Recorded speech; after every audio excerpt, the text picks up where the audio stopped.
Hello. Today's question: thoracic rotation, golf, and warming up. Right. So, well, sir. Who's this? Colin. Colin says, well, sir, I hope all is well. I'm going to stay subscribed. Thank you very much for asking. Had the old hip mobility handbook out recently and following every couple of days since. Oh, yeah. Old hip mobility handbook. That's a little ebook I put together a few years ago. I handed it out free as like a newsletter capture thing. Must get that back on again. Good reminder, mate. Thank you. Anything for thoracic spine mobility would be interesting, so this desk-ridden creature can still swing a club at the weekend. Colin is a golfist. Um, Colin was an old client of mine for several years, and then as life happens, less frequently, but he's one of the lads that would always be part of the community. Even if he's not actually in Wild Geese, he'd still be part of the community. And it's great that he uses the email newsletter now on the socials to keep in touch. And he knows he can always reach out and ask a question. And that's the offer I'm inviting out to pretty much everybody through this medium of the newsletter, through these YouTube videos and that. Ask a question. It's going to be generic, but I'll give an answer. So, golf. Now, like a lot of amateur sports, a lot of sort of hobby sports, golf is really underappreciated. For years in the martial arts, we'd have lads bouncing off each other 2, 3 times a week for weeks, months, years on end, and barely an injury. And then all of a sudden, the lad had disappeared for a few weeks. What happened to John? Where's John been? And then he'd roll in. Where have you been?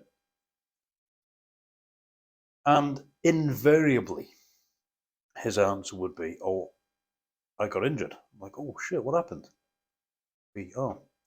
Met up with the lads for a game of five-a-side, or went out, played a few rounds of golf, and we'd be looking and we were like, "You're in here, training like an animal, week in, week out, hopping off each other, sparring, the whole lot, and a game of football, a game of golf is what trips you up." And here's the thing: these hobby pursuits, these weekend with your mates on the golf course or wherever else, they're not taken, or rather, let's get this right, they're taken more seriously than you'd probably like to admit. If you go to the gym, if you go to your martial arts class, whether it's Thai boxing, BJJ, karate, whatever, you're going to go with an idea in your head. This is training. This is going to be tough. We're going to get there, mentally prepare, warm up, get the body physically ready, get mind and body in line. Then we're going to get on with the training, maybe do a cool down, have a shower, get on with the day. Your weekend hobbies, mess about with the lads, tend not to be as structured. But what happens is, we'll keep to the golf here. Our Colin goes onto the golf course, and yet this is his break away from real life, we'll say. Step away from the job stress and whatever family stuff, and we've all got shit going on. You need to step away. So golf is it. And he lines up, probably early in the morning, probably just drove to the golf club. He's probably spent all week sat at his desk, maybe hasn't eaten right, maybe hasn't hydrated very much. and he puts the ball on the tee, loads up, and bang! Drives that as hard as you can. That is a powerful, rotational, explosive movement. That takes its toll on the body. Like you're asking a lot of the body. It's not a million miles away from a tennis serve. It's not a million miles away from throwing a punch, a shot put, a discus. But we tend not to think about it because it's a relaxing hobby with the boys, and 8 out of 10 times you're fine, and number 9, number 10, that's when you might get hurt. That's when you might start feeling the aches and pains. That's where the 5-a-side lads, same thing, wouldn't warm up, starts off a gentle kick about the lads, and very, very quickly starts getting competitive. The chit chat and the banter gets a little bit more cutting, a bit more serious. Eyebrows start to furrow, and the competitive nature of the human animal comes out to play. And that's how easy it is. That's how lads often get hurt. So let's just remind ourselves what's Colin asking. Thoracic mobility. So Colin sits at a desk, like many of us sit at a desk. Ever since COVID, I've never sat so much. Lockdown has me sitting at a desk. I've left Dublin. I'm no longer on the training floor all day, every day like I was. And yeah, I can sympathise. You've got to do your little movement fidgets. You've got to get up from the desk and move around. Let's see what we got here. So, thoracic mobility. I did a post on shoulders a week or two back. Go back through this playlist, you'll see it. Shoulders, excuse me.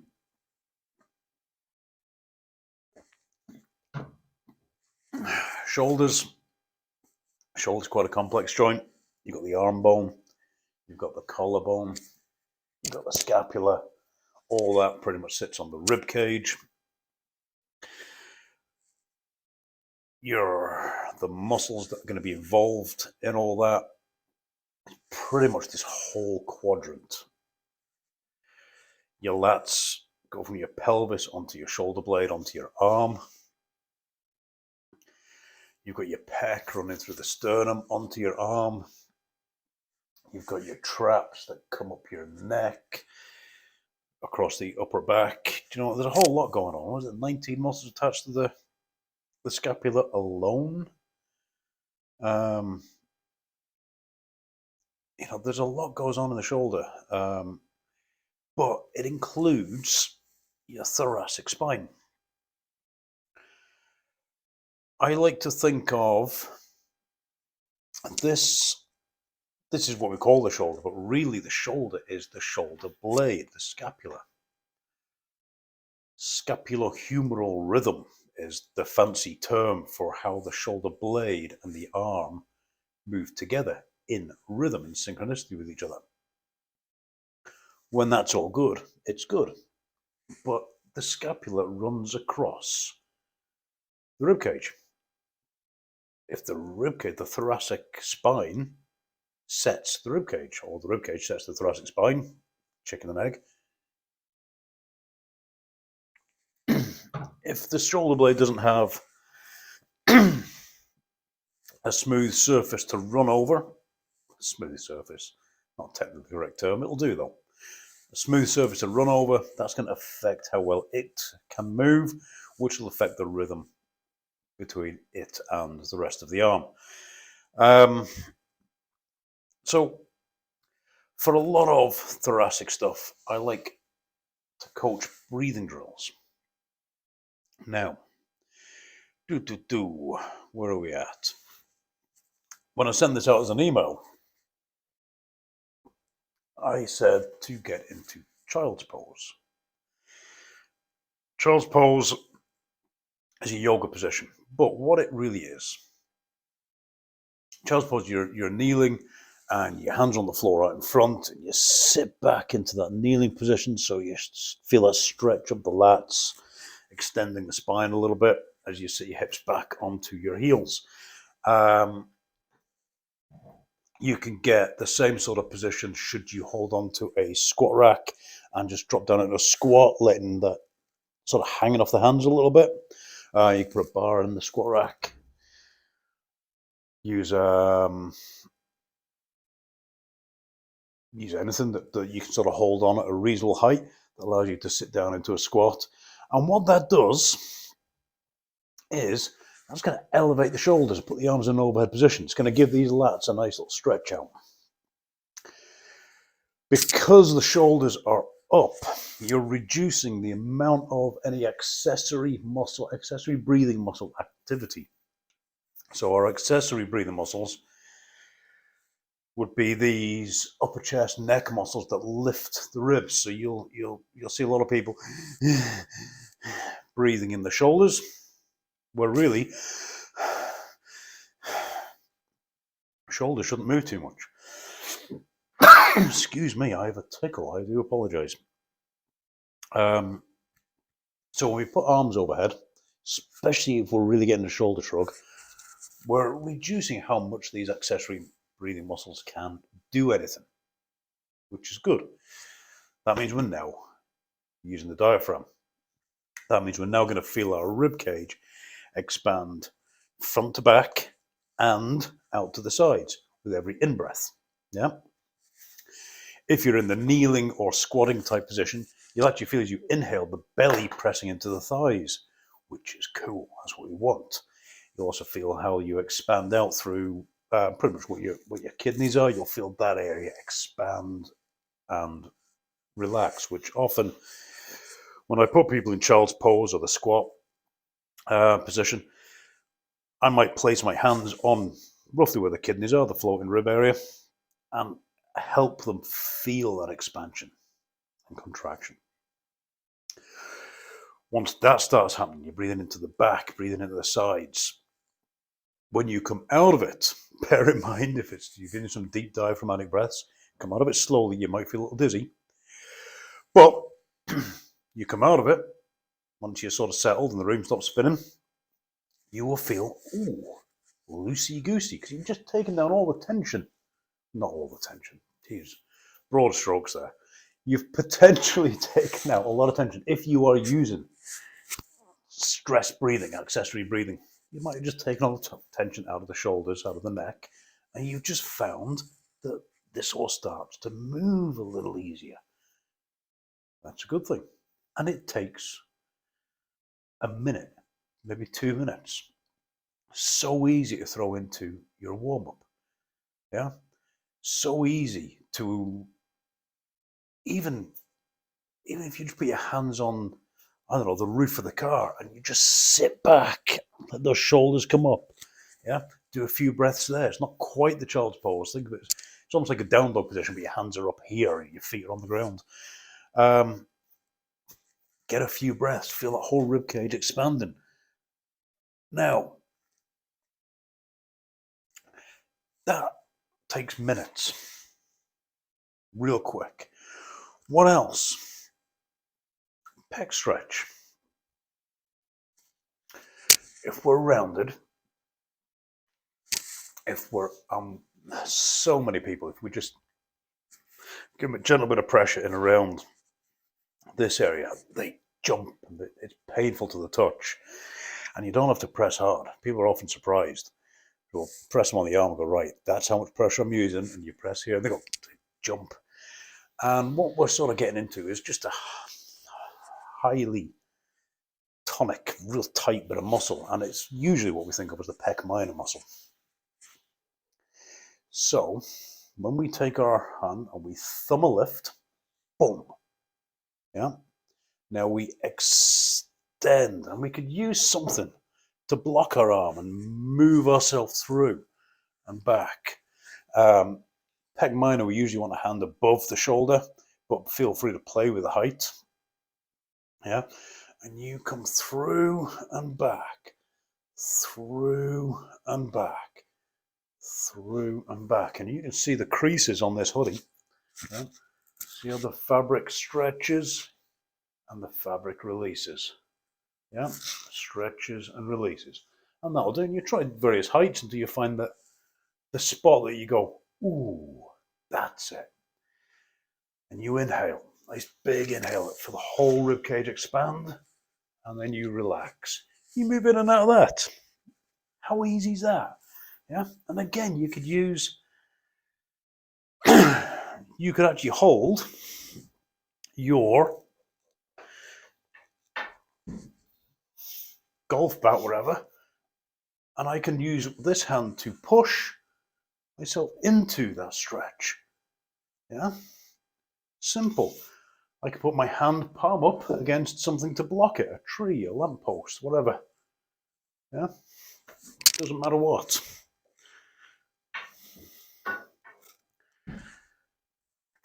Don't need to be doing complicated movements. There's other stuff we could do. Thinking about this, people talk about thoracic mobility and they work specifically into the thoracic spine, those 12 vertebrae that kind of live here. Not taking too much consideration into the 7 cervical vertebrae and then the 5 lumbar vertebrae.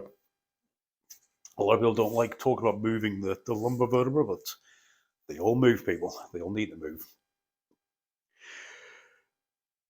If you've worked with me, you'll be familiar with a movement called transition. And this is really simple. It comes from the Anatomy of Motion, Gary Ward's work. But we've got variations of variations.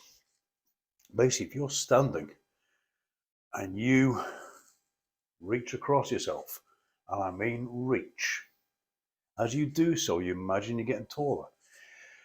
Knees are straight. You will find your whole body gets twisted. It's like wringing out a towel. Your whole spine twists. You imagine you get a bit taller. I've started sending people the cow gazes at moon, qigong exercise, where you're here and you're rotating.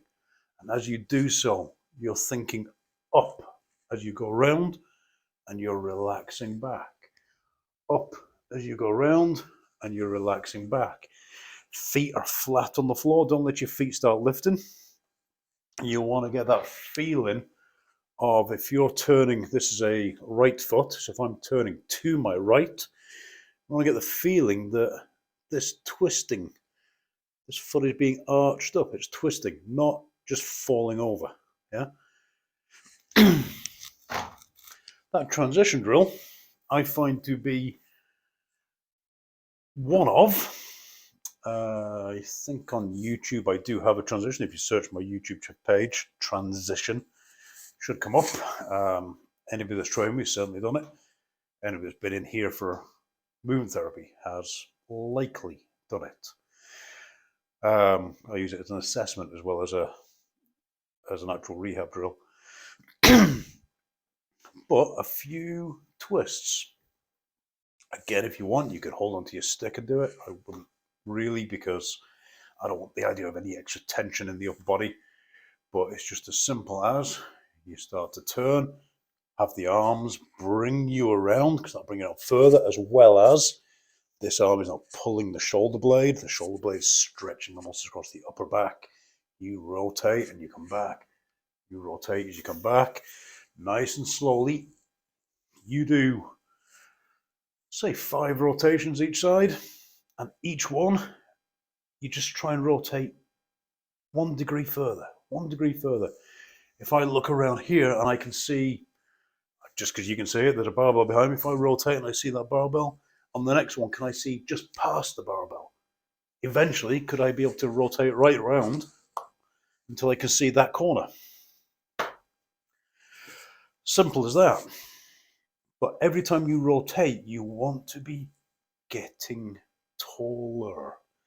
Yeah? Imagine rotating up. That then gives you 3 things. A child's pose type stretch, a pec stretch, and a rotation. that you can do getting out of the car. You don't need to be in a gym, at a training floor. You don't need a yoga mat or a ball or a set of bands. I demonstrated something with a stick. That's just a broom handle. If you're a golfist, you've got your golf sticks. You don't need the broom handle. You can simply block yourself using a tree, corner of a building, your car door. You know what I mean? These are things you can do there and then. You don't need anything fancy. And as far as I'm concerned, weekend warrior guys, half the reason you get hurt is that improper warm up. Yeah, we'd love to see you in the gym 2 or 3 times a week, so you can have a good kickabout with the lads on the weekend. That would be fantastic. But if that's not your thing, that's not your thing. But keeping your body healthy and strong, so not only can you play your sport, but you're not crippled after it, so you can still have a good weekend with family. Your wife, your husband, your kids, your grandkids, I don't know, your nieces, nephew, it doesn't matter. But you're still capable. And you're looking forward to next week when you get out again. It's simple, guys. And you know what? It can be easy. It can be easy. There's 3 ideas to help you increase your golf ability, we'll call it. My recommendations for football will be slightly different because it'd be a little bit more jumpy about it, get you on your feet a little bit more. We mentioned 5-side a few times.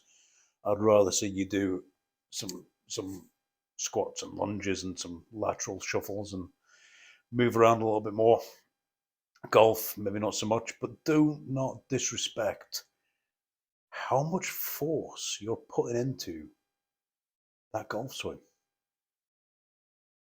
And would you, if we had a number for it, if we could say it's equivalent to swinging a 32 kilo kettlebell, I don't know what it is, I'm just throwing that out there. Would you walk into a gym and just grab that kettlebell and start swinging it? Or would you work up to a little bit? Because that's often what we do when we get out and do these hobbies. We just walk straight in, grip and rip, off we go. And if you haven't been keeping up with your mobility and your training through the week, it might be an idea just to spend a few minutes just loosening up beforehand. And a simple answer to mobility is the joint mobility, basic joint mobility. I think I've got 3 or 4 videos of that on this YouTube and again on the Vimeo page. It's not rocket science. I didn't invent it, and about 1 million other people have also posted near identical set sequences. Basic joint mobility. You can't go wrong with that. So anyway, we'll wrap this up here. Good question, Colin. If anybody else has questions they want to send them in. We've got a few to get through, but I will answer them all in good time. Till then, we'll see you soon.